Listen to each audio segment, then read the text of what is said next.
In just 38 seconds, Barack Obama turned a packed $3,000-seat Phoenix auditorium into a battlefield of truth and fury. Donald Trump's voice cracked with rage while Obama, armed with nothing but a folder of receipts, stood unshaken under the blinding lights. If one calm man with facts could shake a nation to its core, what would you have believed in that room, noise or truth?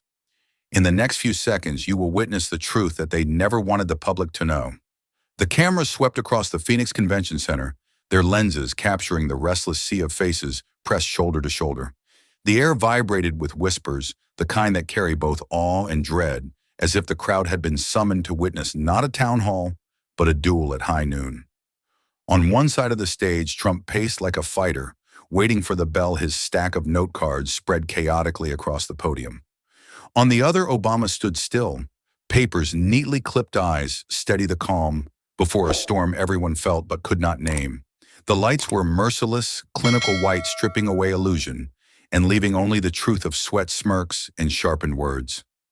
Millions at home leaned closer to their screens, forks hovering above half-eaten dinners, phones buzzing as hashtags already formed in anticipation. The moderators spoke their greetings, but no one really heard them. The real sound was the collective intake of breath, America bracing for impact. Even the applause felt split, jagged, like broken glass cheers, colliding with boos, creating a sound that wasn't unity, but a nation's fracture echoing in real time. Then came the first questions, harmless on paper, yet loaded like grenades once spoken aloud. Trump dove in, first his words fired, rapid like a campaign reel record, jobs soaring, markets, unmatched relief. His supporters erupted, their cheers bouncing off the walls, but the sound carried hollowness, as if even they knew slogans couldn't pay rent. Obama followed, no theatrics, no roar, just a measured voice, thanking not only the audience but even Trump for sharing the stage. He shifted the spotlight away from himself, and in doing so turned the heat onto the truth waiting in his folder. The room tilted. One man spun noise into applause. The other layered facts with quiet conviction. Audience members leaned forward, sensing the clash was no longer about statistics. It was about survival, dignity, and which vision of America they would carry home that night. The tension climbed sharp and unrelenting until the moment felt less like politics and more like the prelude to a verdict. When the echoes of their first answers died, silence gripped the air like a closing fist. It wasn't the hush of boredom, but the stillness of millions realizing they were watching something far larger than a debate. It was a question without words, hanging heavy, unspoken, yet undeniable. When the nation is drowning in noise, will it listen to clarity or chaos? The first real blow came not from a statistic, but from a story. A small business owner in the audience asked why the relief her family had been promised never arrived. The question was plain, almost gentle, but it landed like a blade pressed to the skin of the room. Every camera swiveled, every face turned. The silence that followed was not emptiness, it was anticipation sharpened to a knife's edge. Trump lunged for control. His words burst out in fragments: record, jobs, historic relief, greatest comeback. He fired them like sparks, each one meant to dazzle, but the rhythm betrayed him. The applause from his corner of the crowd was loud, but it was brittle cheers that clattered like coins tossed onto marble, loud but empty. For the first time, even his supporters looked less convinced and more rehearsed. Obama did not meet the noise with noise. He shifted his papers not to read from them, but to signal that he had something weightier than slogans. His voice was slow, measured, as though he had all the time in the world. I've spoken with families who waited months. He began, steady as a surgeon preparing his first cut. The market may look strong, but strength on paper doesn't put food on the table. And tonight there are people in this room who can tell you that better than I can. The crowd stirred. Heads turned, some toward the questioner, others toward Trump, who was pacing, his jaw tightening. Obama had not just answered the question, he had shifted the stage. Suddenly, it wasn't about the clash of two men at podiums. It was about who could hold the pain of the people standing only feet away. Trump snapped back, his voice rising, hands chopping through the air. That's cherry picking. Billions went out, millions got help. But even as he roared, his tone betrayed the edge of desperation. Obama didn't flinch. He let the storm pass, then delivered the cut. Leadership isn't about declaring victory. It's about standing in front of the people still waiting for it. Gas broke through the hall, not from the force of volume, but from the recognition that the fight had just turned personal. No statistic could shield Trump now. The audience no longer saw two politicians trading lines. They saw a mirror of their own lives, one side trying to dismiss them, the other daring to hold their stories up to the light. The first collision had landed clean and unmistakable, and the crowd, restless and divided, leaned closer, sensing the night had only just begun to bare its teeth. The words still hung in the air. 1 in 5 never got help when the room erupted in a wave of sound that was half cheer, half outrage. Phones shot upward like a forest of glowing torches, their cameras locked on the stage. Screens lit across America as live streams filled with comments, hashtags forming in real time, hashtag receipts, hashtag truth cuts, deep, hashtag 1 in 5. It was no longer just a town hall. It was a battlefield broadcast in high definition, and the world was already choosing sides. Obama stood motionless, hands resting on the podium, his expression steady.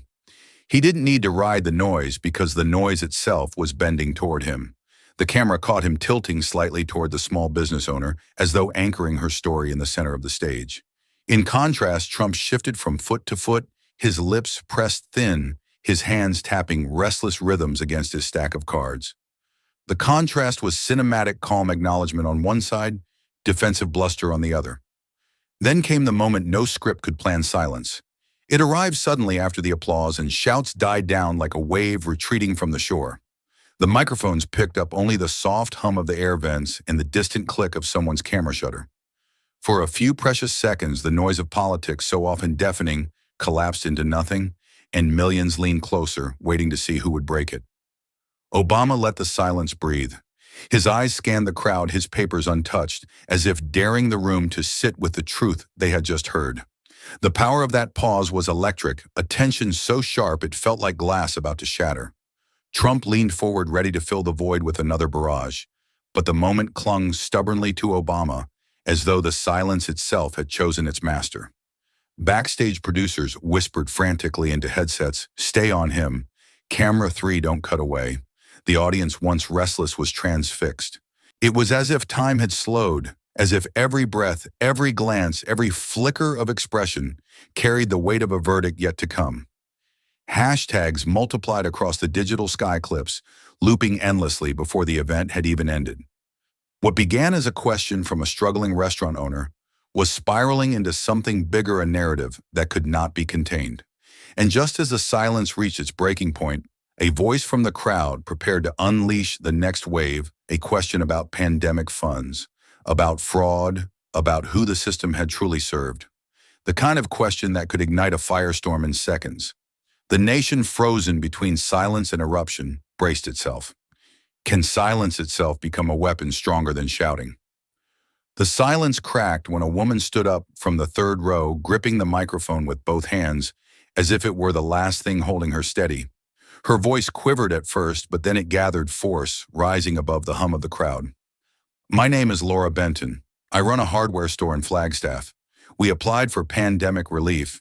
We were told we qualified, but the money never came, and last month we shut our doors." Her words didn't just echo through the auditorium. They landed like a blow, raw and undeniable. For a heartbeat, no one moved. Then the crowd fractured, cheers of support colliding with jeers of dismissal, the sound jagged and chaotic. Trump leaned forward quickly, seizing the noise like a lifeline. "That's cherry picking," he snapped, waving a dismissive hand as if swatting away a fly. His voice was louder now, faster, the kind of tempo that betrays irritation more than confidence. Billions went out to millions of people. If one business slipped through, that doesn't mean the system failed. His words shot out like bullets, but the more he fired, the more they seemed to ricochet. Obama did not rush. He simply reached for the papers he had carried in with such deliberate care. Holding them lightly in one hand, he scanned the top page, then raised his eyes not at Trump, not at the moderators, but at Laura. His voice was low, even steady as steel. "Laura, you're not alone. Across Arizona, nearly 19% of small businesses that applied never received $1. That's not cherry picking. That's almost 1 in 5. The auditorium gasped as if struck by a single invisible force. Phones lifted higher, catching every angle, every expression. Some in the audience erupted into applause, fierce and unrelenting. Others booed, faces twisted with denial. The split was visible, two halves of America colliding in one room, but the weight of the numbers pressed down like an anchor, impossible to ignore. Trump's jaw tightened. His hand slapped against his stack of note cards, the sound sharp hollow. "You're twisting it, Barack," he barked. "Fraud prevention saved billions. Without it, the system would have been robbed blind." His words were sharp, but his eyes betrayed the sting of being cornered. The more he raised his voice, the smaller his arguments seemed to become. Obama didn't look at him. He kept his focus on Laura, his voice cutting through the chaos with precision. "Numbers don't lie," he said softly, almost like a verdict. Then, after a pause that felt like a blade sliding free of its sheath, "They reveal." The crowd exploded, half in thunderous applause, half in furious shouting, the clash so intense it felt like the walls themselves might give way. But through it all, the camera lingered on Obama's calm expression and Laura's trembling nod. In that instant, the story of one woman's loss had become the story of thousands, maybe millions, carried not by slogans, but by facts that refused to be silenced. The noise from Laura's story had barely settled when another figure rose from the shadows of the fifth row. His shoulders were broad but stooped, with age, his hands trembling slightly as they clutched the microphone. "My name is Frank Dalton." He began, his voice gravelly yet steady, the kind of tone that carries years of factory floors and union halls. "I worked 38 years in the auto plant in Toledo. I paid my taxes. I raised my kids. I did everything by the book. And last year I lost my pension when the company filed for bankruptcy." The room hushed instantly, the weight of his words heavier than any statistic. Trump pounced before the silence could harden into sympathy. "Fraud prevention saved this country billions." He declared, his voice rising, hands cutting through the air, as if carving away the pain Frank had just laid bare. "We made sure relief didn't go to scammers. We protected the American worker." His words thundered, but something about them rang hollow like an echo bouncing off walls that no longer stood. Obama's eyes never left Frank. He leaned forward slightly, resting his palms on the podium, as if grounding himself in the man's story. His voice came calm, deliberate, each syllable sharpened into steel. "Fraud prevention is one thing, but what Frank is talking about, that isn't prevention. That's billion-dollar corporations taking taxpayer money, handing out bonuses to their executives, and still cutting jobs." He paused, letting the tension coil tighter before delivering the strike. "That's not protection. That's looting with permission." The explosion was immediate. One half of the auditorium roared with applause, so fierce it rattled the rafters. The other half shouted back in anger, faces contorted in disbelief. The sound clashed in midair, thunder against thunder, but through it all, Frank simply lowered his head, his shoulders sagging as though every word had been both a wound and a release.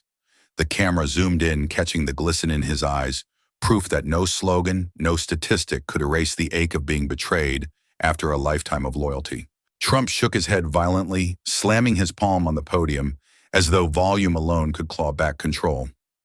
"You're twisting it, Barack," he shouted, his voice cracking at the edges. "That money saved the economy." But the crowd wasn't listening to him anymore. The story was no longer about numbers. It was about Frank, about decades of work stolen in an instant, about the human face of policies reduced to balance sheets. Obama didn't raise his voice. He didn't need to. He simply turned slightly toward the cameras, his gaze steady, his words cutting through the chaos like a quiet verdict. "You can spin the reports, you can bury the numbers, but you cannot bury Frank's story." The audience erupted again, but this time the sound carried a different energy, less division, more reckoning. For the first time, Trump's slogans collided with something immovable, human pain raw and unfiltered, that no spin could disguise. And in that moment, the veteran's voice became something more than testimony. It became evidence carved into the memory of every person watching, impossible to erase. The roar from Frank Dalton's testimony still lingered when the glow of phone screens multiplied like sparks in a dark forest. Clips of Obama's calm precision and Frank's broken voice shot across Twitter and TikTok in real time, each one stamped with rising hashtags, receipts, truth matters, looting with permission. Within minutes, the town hall was no longer confined to the Phoenix Auditorium. It was everywhere, living on millions of timelines, each replay a fresh blade cutting deeper into the narrative Trump tried to hold together. Trump's composure began to crack.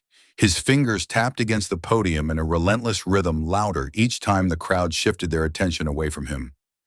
His voice grew sharper, the cadence faster, almost desperate, as if drowning out the truth with sheer volume could rewrite it.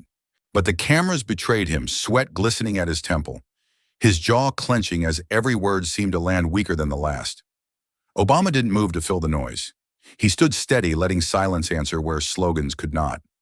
He glanced occasionally at the crowd, acknowledging their tension with the smallest nods, a gesture that seemed to say, "I hear you. I see you." His papers remained untouched on the podium, a weapon he no longer needed to brandish, because the weight of his restraint had already shifted the balance of the room. The silence wrapped around him like armor, and the contrast against Trump's flailing energy became unbearable to ignore. Backstage, the producers whispered into their headsets, eyes locked on the split-screen feed. One leaned forward, his voice hushed but certain, "He's losing the room." The phrase hung like a verdict, echoing in the control booth as monitors flashed comment streams pouring in from across the country. Every second the gap widened. Trump fighting for dominance, Obama wielding something stronger, patience, presence, and the quiet power of being believed. The audience felt it too. Even those who had cheered Trump's every word began to fidget, their applause faltering into scattered claps. On the other side, cheers for Obama gained a rhythm, a steadiness that mirrored his own unshaken stance. The room had tipped, and the cameras captured the shift in real time. The spectacle of a man unraveling not from an opponent's attack, but from the crowd's quiet decision to stop listening. Trump's voice thundered once more, his hands slamming against the podium, as if to summon back control. But the echoes carried no conviction, only the sound of a leader slipping from command. Obama let the silence stretch again, the weight of it pressing harder than any rebuttal could. His eyes locked on the crowd, steady, unyielding, while the nation leaned closer to their screens, realizing they weren't just watching a debate, they were watching a collapse. And in that heavy, breathless moment, the question became inescapable. Is leadership about dominating the room or listening to it? The silence was suffocating, the kind that presses against the chest until breath itself feels like defiance. Trump's voice had just ricocheted into nothingness, leaving the room tense, brittle, one wrong word away from shattering. And then Obama leaned into the microphone, his tone low, his gaze unwavering, each syllable sharpened like a blade. The truth doesn't change just because it's inconvenient. The explosion was instant. The audience detonated into a storm of sound, half rising to their feet in thunderous applause, half shouting in outrage so fierce the walls seemed to tremble. The moderators threw up their hands, calling for order, their voices drowned beneath the collision of cheers and jeers. It wasn't just a line, it was a strike, a clean surgical cut through the fog of spin. Even those who resisted felt it carve its mark, undeniable and irreversible. Phones shot higher, shaking as they recorded the glow of screens, now blinding in their numbers. Within seconds, clips burst onto Twitter, TikTok, YouTube, edited, looped, remixed. One video slowed the phrase down to a cinematic crawl, each word layered with booming drums. Another cut it like a boxing highlight reel, Trump flailing on one side of the split screen, while Obama's calm delivery landed like a knockout punch. The digital wildfire roared to life, its flames spreading faster than any attempt to contain it. On stage, Trump's jaw tightened as he slammed a hand against his stack of note cards, his voice rising in fury. "This isn't about sound bites, Barack. This is about running a country." But the crowd had already moved on, their focus stolen by the line that refused to die. Obama stood still, letting the chaos whirl around him, his stillness the eye of the storm. The more Trump raged, the clearer the contrast became, volume against calm, slogans against precision, noise against truth. Backstage, producers scrambled in their chairs, eyes darting between feeds of trending hashtags.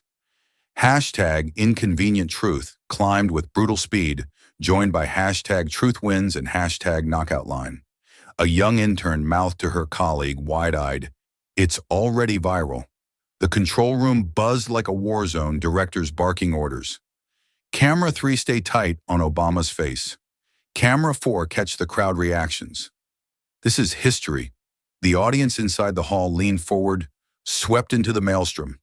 Every clap, every shout, every gasp was now amplified 1,000 times online, echoing across living rooms and phone screens in cities thousands of miles away.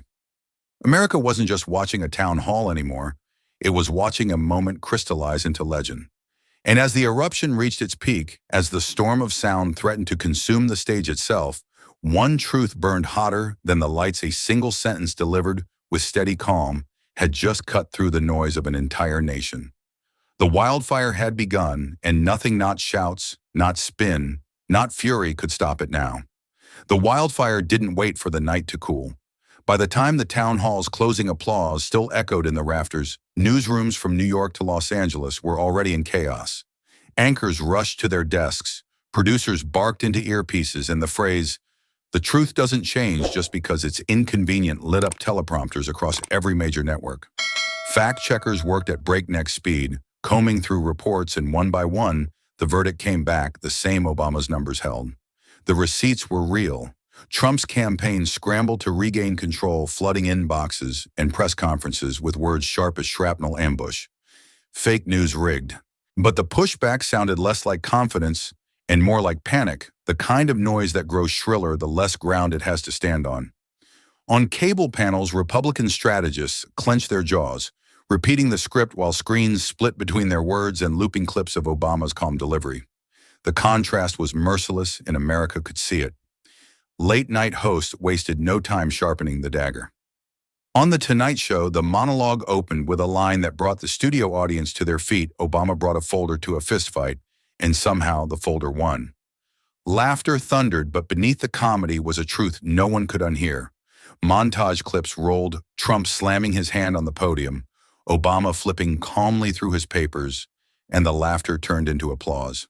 Across living rooms, people leaned back in their couches, shaking their heads, repeating the joke as if it had already become folklore. The emotional crescendo hit its peak as networks replayed the confrontation side by side, slow motion, framed like a duel. One man furious, red-faced, every gesture sharp with anger. The other silent, deliberate, slicing through the noise with nothing but evidence. Even conservative outlets, usually quick to circle the wagons, admitted in reluctant tones that Obama looked prepared. It was a concession wrapped in gritted teeth, but a concession nonetheless, and its ripple carried weight. Online hashtags reached millions in hours. TikTok edits layered dramatic music under Obama's line. YouTube compilations labeled it the knockout. Twitter's trending bar became a battlefield of memes and fury. Commentators called it the moment the room turned, the split second when the debate stopped being about policies and became a referendum on who could hold steady under pressure. The spin, the denial, the fury, it all dissolved against the permanence of a single calm sentence. By midnight, it was no longer just coverage. It was spectacle. Screens glowed across the country, faces lit in kitchens and bars, in bedrooms and airports, as Americans rewatched the clash again and again. And in the haze of sound bites and laughter, one truth crystallized like glass under pressure: the folder had won, and the world was listening. By dawn, the numbers began to move like aftershocks from an earthquake. Overnight polls showed Trump slipping 5 points among independents, a demographic his campaign had fought to hold. At the same time, Obama's favorability ticked upward, a rare surge for a man no longer in office. The graphs told a story as sharp as any headline: calm had won, ground fury had lost it. Across America, the replay button was hammered relentlessly. In suburban kitchens, families huddled around laptops as if watching a championship highlight reel. In churches, pastors used the clip to frame sermons about truth and integrity. Classrooms projected the exchange onto whiteboards, students debating not only the policies, but the way words themselves could cut or heal. The line, "The truth doesn't change just because it's inconvenient," was no longer just a quote. It had become a refrain repeated in whispers, shared in laughter, and carried like a shield. The emotional resonance dug deep because the faces on stage mirrored lives in the crowd. Laura, the hardware store owner, was every small-town family that lost their livelihood. Frank, the retired auto worker, was every father and grandfather who gave decades to a company that abandoned him. When Obama validated them, Americans saw themselves reflected in his gaze. And when Trump dismissed them as exceptions, millions felt their own struggles brushed aside. News packages slowed the footage to emphasize the fracture. Obama's quiet nods against Trump's clenched jaw, the gasps of the audience timed with the tightening of Trump's fists.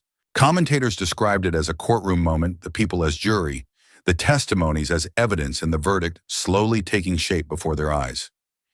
Each replay etched the contrast deeper until it was no longer just opinion, but memory. And memory is heavier than spin. It lingers in the quiet hours when the TV is off, but the words still echo. It resurfaces in the checkout line when a neighbor mutters, 1 in 5, that's a lot. It spreads in break rooms and barber shops where clips on phones are passed hand to hand, the truth carried like contraband against the din of official statements. The wildfire of the line had settled into embers, but those embers glowed hotter in the hearts of ordinary people. Trump tried to regain footing, but each rally chant sounded thinner, each dismissal less convincing. The roar of his base remained, but beyond it, the ground was shifting quietly, steadily, unmistakably. And as America leaned into its screens, one question loomed larger than all the shouting, the hashtags and the headlines. When the crowd becomes the jury can spin, ever defeat memory. The shift in public opinion had barely begun to settle when the pressure inside the auditorium reached its breaking point. Trump's face reddened, his jaw tight, the muscles in his neck straining as if words were fighting to escape before reason could cage them. He slammed his palm against the podium, the sound cracking like a gunshot through the hall. "You think you can come in here with your papers and make me look bad?" he bellowed, his voice shaking the rafters. The audience gasped, the sound rising like a wave, and then breaking into chaos, half the room cheering, half recoiling in shock. Phones whipped higher, cameras zoomed tighter, every lens desperate to capture the eruption. Trump's hands carved the air, his body leaning forward as though trying to physically push his fury into the crowd. His words were fire, uncontrolled and hungry, scorching everything in their path. Obama did not move. He let the noise wash over him, a still figure in the storm, his gaze locked on Trump, but his posture unflinching. The contrast was cinematic: rage versus restraint, chaos versus composure. When he finally spoke, his voice was soft enough that the microphones almost leaned toward him. "This isn't a show," he said, the syllables slow and deliberate, cutting through the roar like a blade through silk. "It's the truth." The effect was instant and devastating. The hall fell into a stunned hush, as if the oxygen itself had been yanked from the room. Even those who had cheered Trump moments earlier found themselves staring, caught between disbelief and awe. The cameras zoomed in close on Obama's steady eyes, then cut to Trump's clenched fists, tapping erratically against the podium. The contrast had become unbearable, like watching two different worlds collide in the same frame. Backstage producers exchanged frantic glances, headsets buzzing with orders. "Stay on, Obama, don't cut away. Let it play." Control room monitors flashed between feeds, the split screen exposing Trump's fury against Obama's calm in merciless detail. The nation was watching not just a debate, but a performance of character under fire, and the verdict was being written in real time. In the crowd, a ripple of whispers spread, parents leaning toward their children, couples gripping each other's hands. The tension wasn't just political. It was visceral, the kind of clash that burrows under the skin and refuses to leave. Each word, each pause, each flicker of expression carried the weight of something larger than policy. It was about what kind of strength America wanted to believe in. And as the silence stretched once more, as Obama's words lingered like smoke after an explosion, the question hung heavy in every corner of the room: could fury ever stand against the steady gravity of truth? The echo of Obama's words still clung to the rafters when a sharp voice pierced the silence from the back rows. A young man, his face flushed, his hands shaking as he clutched the microphone, shouted above the din, "Answer the question." The words cracked through the hall like a whip, cutting through the tension and landing squarely on Trump. For a moment the crowd froze, then erupted, the room splitting into cheers and shouts so loud the walls themselves seemed to vibrate. Cameras swiveled instantly, zeroing in on Trump's face. His jaw tightened, the tendons pulling taut, his teeth grinding under the lights. Sweat glistened on his brow, catching the glare of a dozen lenses that broadcast his frustration to millions of homes. He gripped the edges of the podium like a man holding on to the last rail of a sinking ship, his eyes darting left and right, as if searching for an escape route that wasn't there. Obama did not flinch. He turned slightly toward the young man, giving a slow, deliberate nod, then shifted his gaze back to Trump. His voice came steady, almost quiet, but carried with the clarity of a gavel striking wood. If you want to talk about helping workers, let's start by being honest. The sentence hit the hall like a verdict, the weight of it forcing silence to creep back through the crowd in waves. For the first time, the chamber no longer felt like a stage, it felt like a courtroom. The audience leaned forward in their seats, no longer spectators but jurors, their faces lit by phone screens, capturing every word. The lights seemed harsher now, illuminating every twitch, every beat of sweat, every pause too long. The contrast between the two men had become more than political. It was prosecutorial, one on trial, the other holding the evidence. Trump tried to speak, his voice rising, but the crowd's energy had shifted. Each attempt at deflection only fueled the murmurs, the whispers turning into sharp demands. "Answer him," shouted another voice. "Tell the truth," roared someone near the front. The room had taken on a pulse of its own, a collective heartbeat pounding louder than any slogan. Obama's silence between words became as powerful as his words themselves. He didn't interrupt, didn't overreach. He simply let the room build its own verdict around him.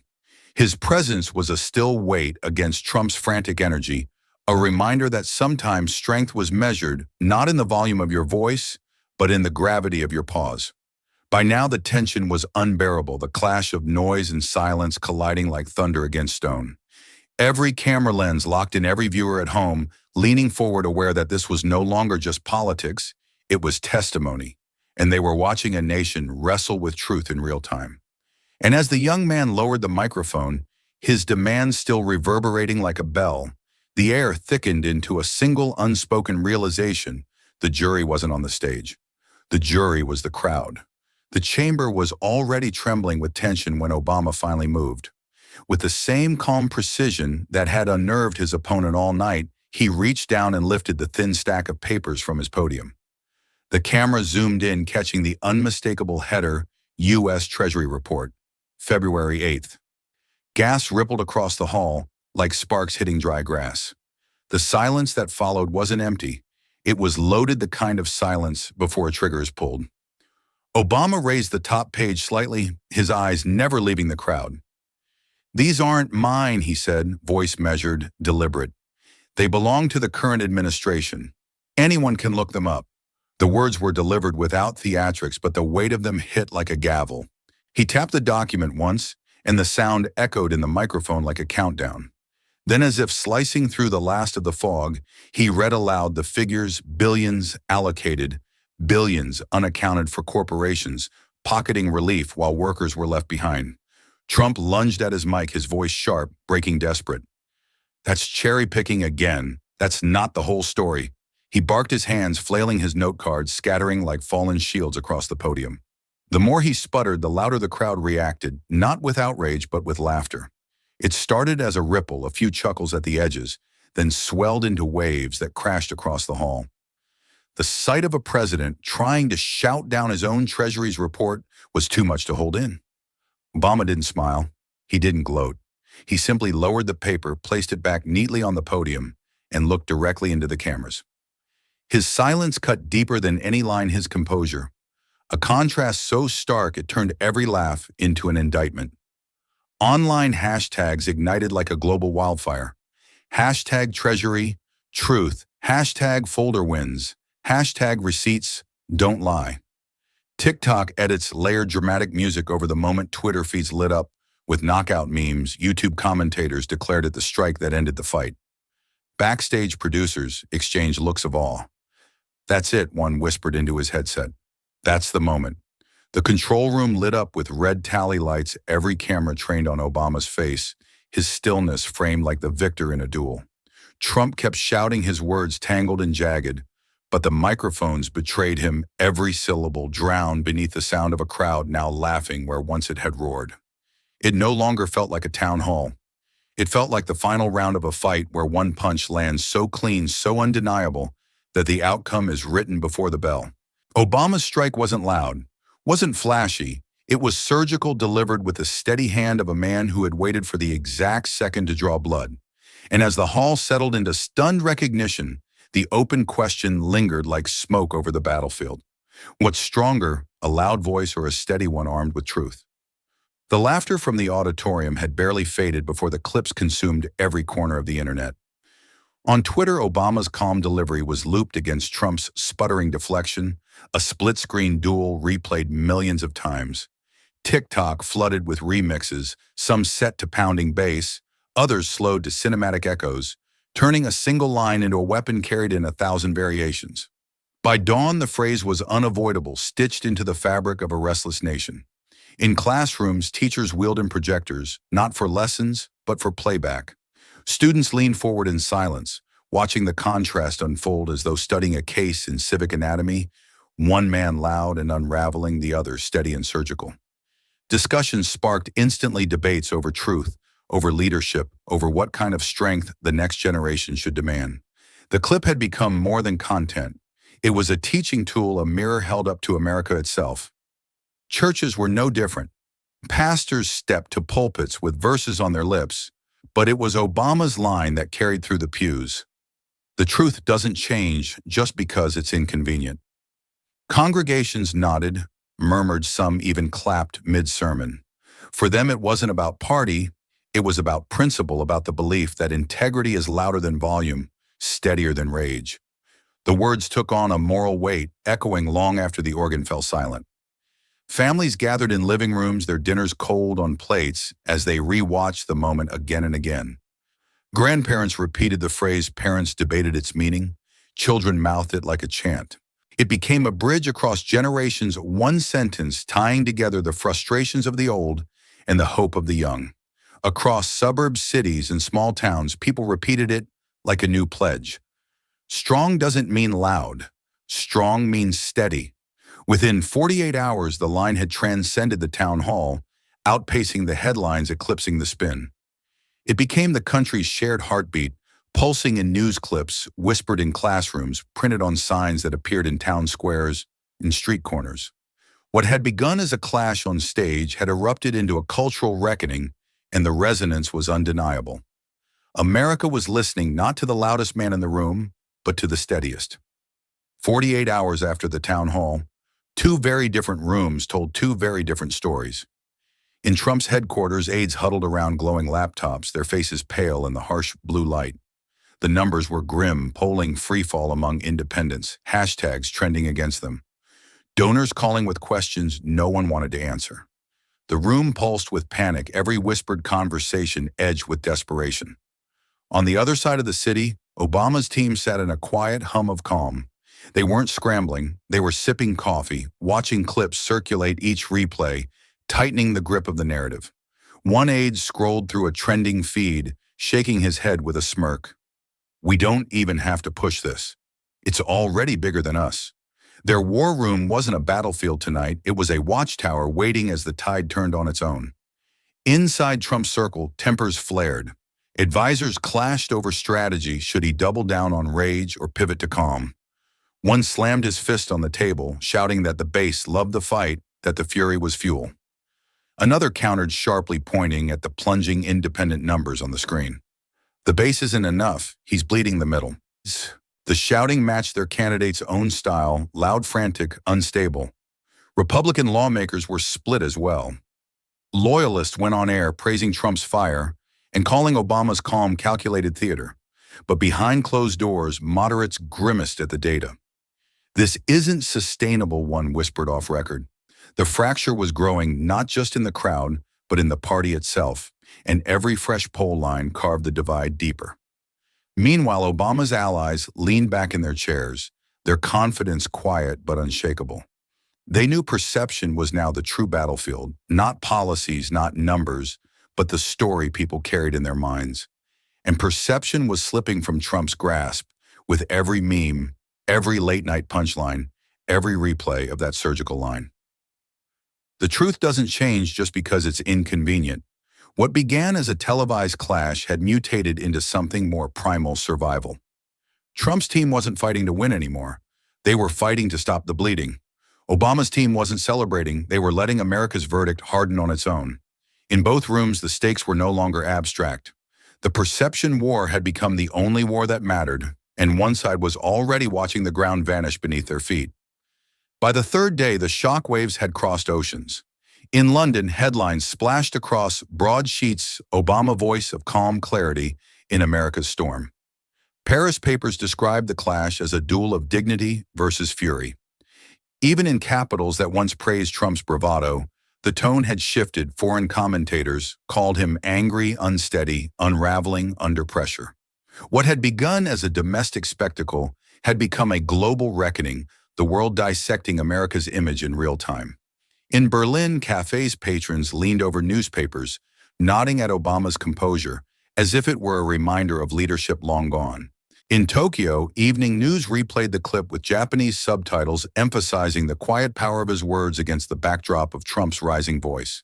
Social media in Brazil, South Africa, and India lit up with memes and hashtags echoing the U.S. debate, their humor underscored by fascination and worry. The planet wasn't just watching the clash. It was judging the character of a nation through the men on that stage. Americans at home began to feel the weight of that gaze. Churchgoers whispered after Sunday service, "They're talking about us in Europe." High school teachers pointed to foreign headlines in class, asking students what kind of impression their country should leave. Families in diners watched international coverage on muted screens, the scrolling captions, branding Trump as unstable while praising Obama's steadiness. The realization crept in like a chill. The fight wasn't just for America's ears, but for the world's. Backstage strategists saw the danger and the opportunity. Trump's aides fumed at the foreign bias, insisting America shouldn't care what other nations thought. But Obama's allies recognized the shift instantly. They understood that global perception was a mirror, and Americans were beginning to see their reflection through it.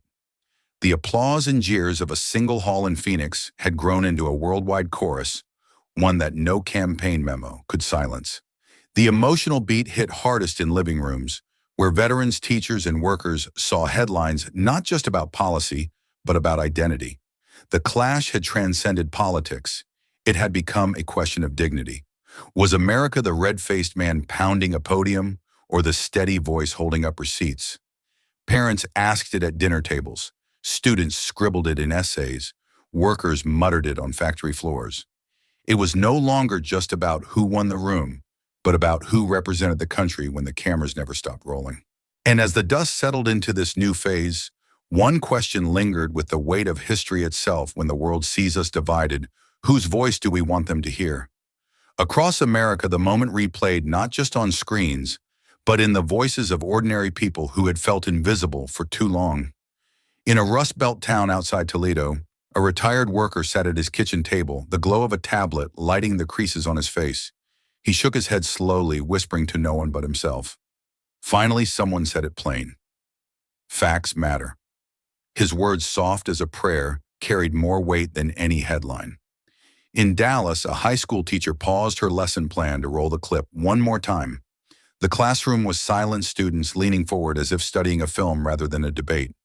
When the video ended, she turned to them, her voice trembling with conviction. "This is what accountability looks like. Remember it." The students nodded, some even mouthing the words along "Facts matter." A single mother in Detroit sat on her worn couch, her kids sprawled beside her. She replayed Obama's line 3 times each, viewing a balm to the exhaustion in her eyes. She hugged her youngest tighter, whispering, "This is why we keep fighting, baby, because the truth still counts." Outside her apartment window, neighbors echoed the same phrase, passing it like a quiet password between families that had lived too long on the margins of promises. In churches, the words folded into sermons. In union halls, they became rallying cries. In diners, they were repeated over coffee, as if they'd been carved into the national lexicon overnight. The country, fractured and weary, had found an unexpected refrain to carry facts matter. It wasn't shouted, it wasn't branded. It was spoken simply with the steady rhythm of people reclaiming their dignity. The montage of voices spread like an unseen tide. Workers in helmets, nurses still in scrubs, veterans leaning on canes, teachers scribbling on chalkboards, all repeating the phrase, as if the truth itself had finally given them permission to speak. For once, the story was not owned by politicians or pundits, but by the people who had lived in the shadow of spin. And as their voices overlapped, rising into a collective chorus, the resonance was undeniable. America wasn't just remembering a town hall, it was reclaiming something it thought it had lost.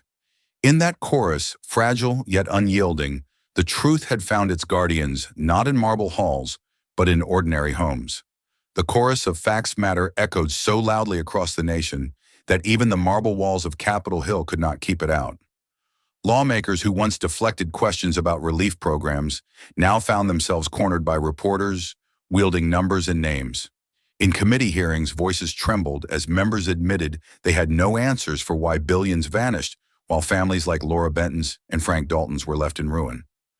The cracks in the wall of spin were no longer invisible, they were spreading. Televised hearings became battlegrounds of their own. Senators flipped through binders under glaring lights, their discomfort broadcast to millions. A new subcommittee was announced overnight, tasked with investigating the distribution of pandemic funds, and subpoenas began flying faster than statements could be drafted.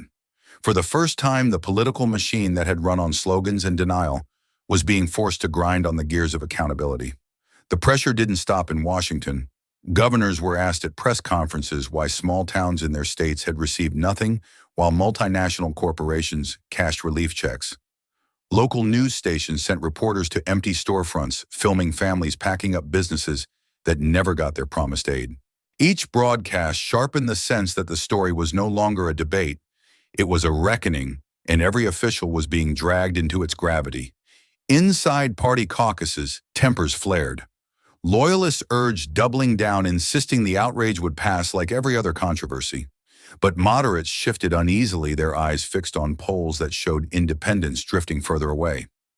One congressman whispered to a colleague as cameras clicked around them, "This isn't noise anymore. This is blood in the water." The words caught by a hot mic aired within hours. The emotional beat struck hardest when a Treasury staffer leaked an internal memo admitting that fraud prevention had indeed been used as a blanket excuse to stall payments. The memo landed on front pages, the seal of the department stamped across its header like a scarlet letter. Suddenly, what had seemed like a controlled narrative burst wide open, and lawmakers who once parroted the talking points now scrambled to distance themselves. It wasn't revolution, it wasn't collapse, but it was something undeniable, small cracks in the wall of spin, spreading outward under the weight of truth. And for the first time in years, the machinery of politics looked less like an untouchable fortress and more like a structure beginning to creak under pressure.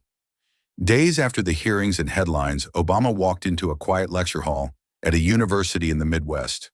No cameras, no podium, no roar of divided crowds, just rows of young faces, some weary, some restless, all searching. He didn't come with a stack of papers or a team of aides. He came with nothing but a chair, his voice, and the weight of the moment that had shaken a nation. He spoke not like a former president, but like a teacher returning to his roots.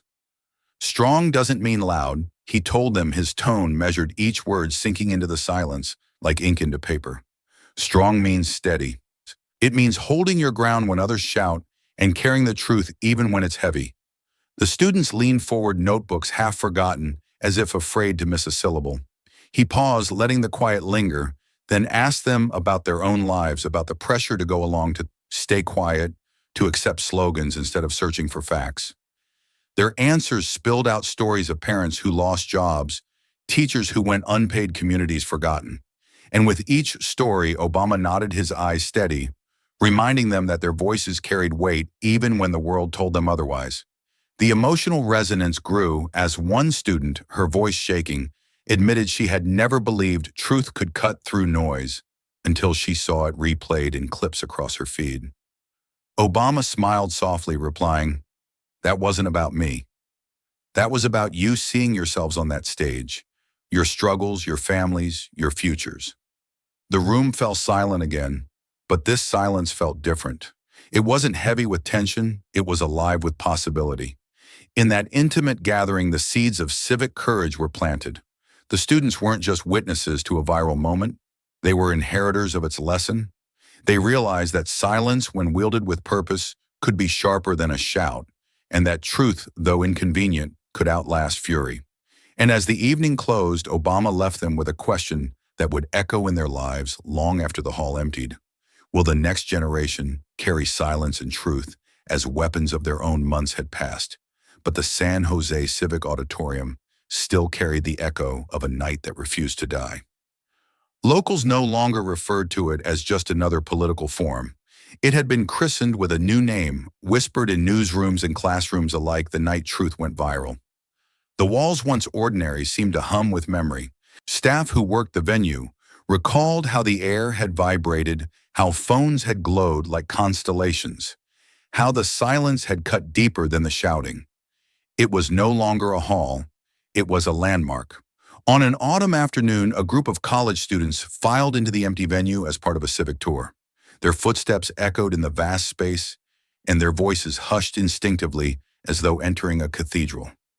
One pointed toward the stage with wide eyes, whispering, "That's where he said it. Right there." The moment hung in the air like a ghost. To them, it wasn't just history, it was a living lesson carved into the floorboards. The emotional beat of history had shifted. What had once felt like a clash of egos had grown into something larger, a referendum on leadership, dignity, and truth. Analysts on TV now called it the turning point, replaying the clips with the reverence usually reserved for moon landings or civil rights speeches. In the retelling, Trump's fury was remembered less for its words than for its unraveling. Obama's calm less for its precision than for its permanence. The world had moved forward, but the frame of that duel had frozen in collective memory. For venue staff, the night still lived in anecdotes. The technician who manned Camera 3 recalled his director whispering, "Don't cut away, this is it." A security guard confessed he'd never seen a crowd so electrified, not even during concerts that shook the rafters. The janitor who swept the aisles long after the crowd dispersed said he could still hear the echo of Obama's line. The truth doesn't change just because it's inconvenient. Even months later, that sentence seemed to seep from the walls like incense from an old church. Outside, the city had embraced the memory. Murals appeared downtown painted by young artists, Obama drawn steady and calm, papers in hand, while Trump's figure loomed red-faced in the background. Cafes sold coffee blends with names like Steady Brew and Receipts Roast. Hashtags, once trending, now adorned t-shirts and bumper stickers. It wasn't just nostalgia, it was ownership. The people had taken the moment and claimed it as theirs. Political scientists, too, reframed it as a case study. University lectures dissected the night like a military campaign, Obama's patience as strategy, Trump's fury as self-sabotage, the silence as the most devastating weapon of all. Students scribbled notes feverishly, some dreaming of carrying the same steadiness into their own futures. For them, the night had transformed from spectacle to scripture, a lesson in how truth could bend the arc of perception, even in the noisiest of times. Yet the most haunting power of the place was its ability to blur the line between past and present. Visitors swore they could almost see the glow of phones rise again, hear the gasps ripple through the crowd, feel the moment when laughter spread like wildfire. The hall had become a vessel not for politics, but for memory itself. It reminded everyone who stepped inside that history doesn't just happen, it imprints lingering in the spaces where courage once stood. And as the college students filed out that day, one of them paused at the doors and looked back at the stage. The light fell across the empty podiums, casting long shadows like silent witnesses.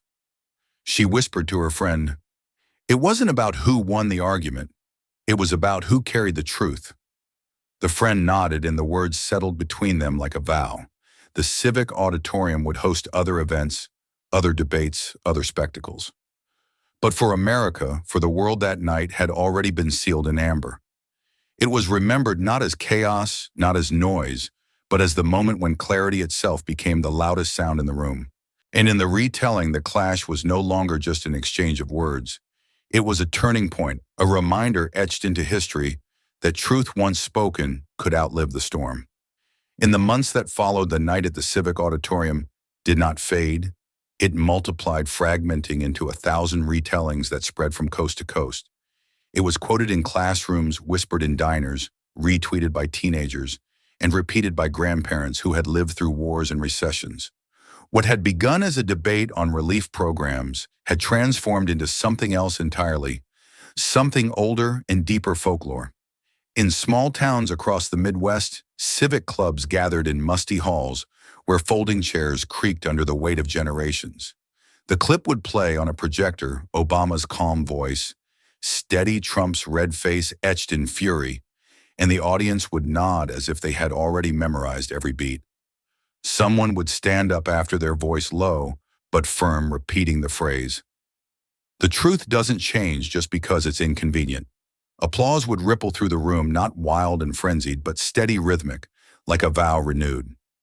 Classrooms across the country carried the moment forward as though it were part of the curriculum. Teachers projected the line onto whiteboards, underlining each word in bright marker. Students debated not only the politics, but the morality behind it, what it meant to hold steady in the face of chaos, to anchor truth against noise. In one high school in Phoenix, a teacher asked her class to write essays beginning with the phrase, "Facts matter." By the end of the week, her desk was stacked with stories of lost jobs, foreclosed homes, and quiet courage, each essay a testament to the line's permanence. In bustling city churches, pastors wove the words into sermons. They reminded their congregations that the book had always valued truth over volume, integrity over spectacle. Congregants repeated the line like scripture, murmuring it during prayers, scribbling it into margins of hymnals. In Black churches across the South, the phrase became call and response facts matter. A pastor would thunder, and the room would echo back with one voice, steady and unshaken. At dinner tables, the memory played out more quietly, but no less powerfully. Parents told their children about that night, about the way one sentence cut through the noise. Teenagers rolled their eyes at first, but when they saw the clips for themselves, something shifted. They recognized in Obama's steady tone a reflection of their own desire for clarity in a world built on distraction. In those homes, the folklore carried not just as politics, but as inheritance. The emotional crescendo swelled in community centers, where workers and retirees gathered to share stories that mirrored those told on stage. A woman in Detroit recounted how her factory closed while executives still cashed bonuses. A man in Arizona remembered standing in line for relief that never came. Each story was followed by the same refrain, "Facts matter," and the room would nod, the words no longer borrowed from Obama, but owned by them. Even in spaces far removed from politics, the folklore endured. Book clubs used the phrase to spark conversations about honesty and literature. Sports teams adopted it as locker room mottos, scribbled on whiteboards before games. In barbershops and beauty salons, customers repeated the line between small talk and laughter, weaving it into the fabric of daily life. The moment had escaped Washington's grasp and entered America's bloodstream, circulating like oxygen. Historians began to note the strange alchemy of it all.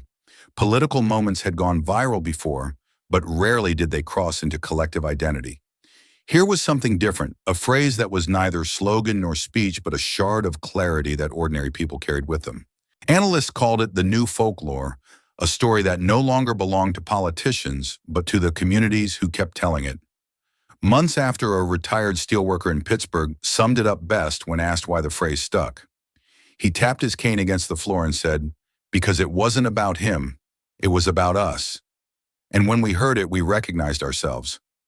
The crowd in that Union Hall erupted in applause, the kind that comes not from being entertained, but from being seen. And so the line lived on, not as a headline, not as a meme, but as a kind of legend whispered across towns and cities, passed down like an heirloom. It was carried in the voices of teachers, echoed in the chants of congregations, etched into the essays of students. And in that repetition, in that folklore, America found itself remembering not the chaos of the clash, but the clarity of the truth that survived it. Because long after the shouting faded, the moment remained a steady heartbeat in the memory of a divided nation, proof that sometimes history is not made in thunder, but in the quiet insistence of words that refuse to die. The night that had once been chaos now lived as memory, a moment replayed until it no longer belonged to politicians, but to the people themselves. And when Obama was asked months later to reflect on that viral clash, he did not speak of victory or strategy.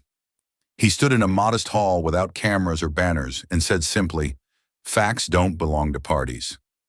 They belong to the people." His voice carried not like thunder, but like a steady drumbeat, low and unshakable. The audience, workers, students, parents, veterans listened in silence, their faces illuminated not by screens this time, but by the weight of recognition. They understood that what he offered was not spectacle, but service, not dominance, but duty. In that moment, the noise of politics felt far away, replaced by something older, quieter, stronger. The reminder that leadership at its core is not about who shouts the loudest, but who carries the truth when it is hardest to hold. The emotional closure washed over the room like a tide. Some nodded, others wiped at their eyes, but all felt the same undeniable current. They were not just witnesses to a story, they were participants in it. The line would not trend forever, but its lesson would remain etched into the memory of a nation, learning once more that integrity speaks in whispers that can outlast screams. And as the hall emptied, the words lingered like a final chord that refuses to fade. The silence was not empty, it was full alive, carrying a question meant for every citizen, every voter, every voice in a democracy that teetered daily between spectacle and service. When the next storm comes, will we reward the loudest or the truest? As we grow older, many of us realize that the loudest voices are not always the wisest. This story reminds us that strength is not measured by volume or anger, but by steadiness, patience, and truth. Barack Obama's calm response against a storm of shouting showed something timeless: facts and dignity can outlast bluster. For those of us who have lived through decades of change, we know this lesson well. We've seen politicians rise and fall, slogans come and go, but truth, when spoken with clarity, always remains. In everyday life, this lesson applies to more than politics. It's about family, community, and the choices we make. Sometimes the best way to guide our children or comfort a friend is not through shouting or lecturing, but through quiet steadiness, listening more, speaking less, and standing firm in what we know to be true. When storms come, whether financial struggles, health challenges, or political noise, our calm presence can be the anchor others depend on. For those over 50, you carry something invaluable: lived experience. Your stories, your steadiness, your truth. These are gifts younger generations desperately need. The world may reward loudness in the short term, but what it truly needs is the steady hand of those who have seen storms before and know they will pass. When the next storm of noise and division arrives in your family, community, or country, will you choose to be swept up by the shouting, or will you stand as the steady voice of truth? Thank you for watching until this moment and for standing with us on this journey for justice. Your support means everything. Like, subscribe, and turn on notifications so you never miss what's next. And we'd love to hear your thoughts. Leave a comment below and let us know what moved you most in this story. Together, our voices make a difference.